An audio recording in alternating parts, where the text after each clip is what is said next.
கோல்டோட rate வந்து நாளுக்கு நாள் இன்க்ரீஸ் ஆகிட்டே இருக்குது. ஸோ இன்றைக்கி டேட்டில் பார்த்திங்க அப்படின்னா கோல்டு ப்ரைஸ் வந்து 22 கேரட் $7,990 ட்ரேட் ஆகிட்டுருக்கு.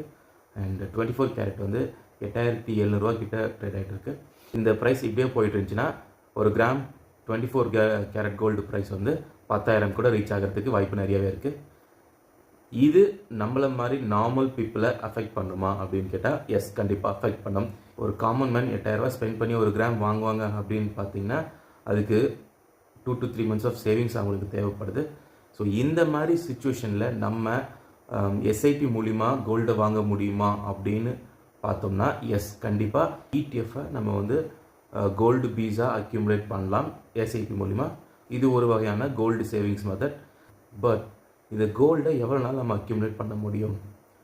ஹார்ட்லி பார்த்தீங்க அப்படின்னா இன்னும் ஒரு 20 to 30 இயர்ஸ்க்கு அப்புறம் கோல்டு வந்து மைன் பண்ணுறத கம்ப்ளீட்டாக ஸ்டாப் பண்ணிவிடுவாங்க.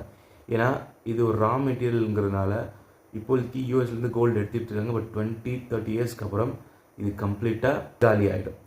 ஸோ அதுக்கப்புறம் இன்கேஸ் ஆர்டிஃபிஷியல் கோல்டு க்ரியேட் பண்ணாங்க அப்படின்னா இந்த கோல்டு புழக்கத்தில் இருக்கும். அப்படி இல்லைன்னா இது வந்து ஒரு மேஜர் கரன்சியாக வேர்ல்டு ஃபுல்லாகவே மற்ற எல்லா கண்ட்ரீஸ்லையுமே ட்ரேட் பண்ண ஸ்டார்ட் பண்ண ஆரம்பிப்பாங்க.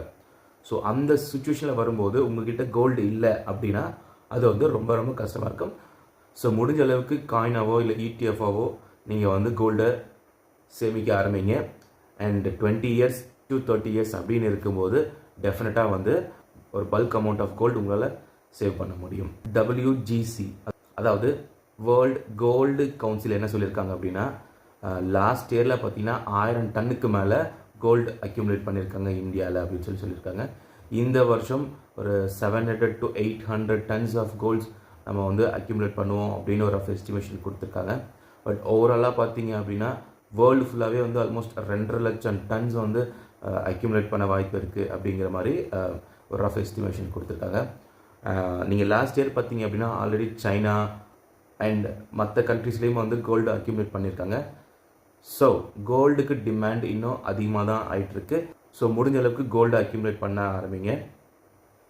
எவ்வளோ பர்சன்டேஜ் அலோகேட் பண்ணலாம் அப்படின்னா கரண்ட்லி நீங்கள் கோல்டுக்குன்னு எதுவுமே எந்த இன்வெஸ்ட்மெண்ட்டும் பண்ணாமல் இருந்தீங்க அப்படின்னா 5 to 10% ஆஃப் உங்களோட டோட்டல் இன்வெஸ்ட்மெண்ட் அமௌண்ட்லேருந்து எடுத்து கோல்டு வாங்க ஆரம்பிங்க.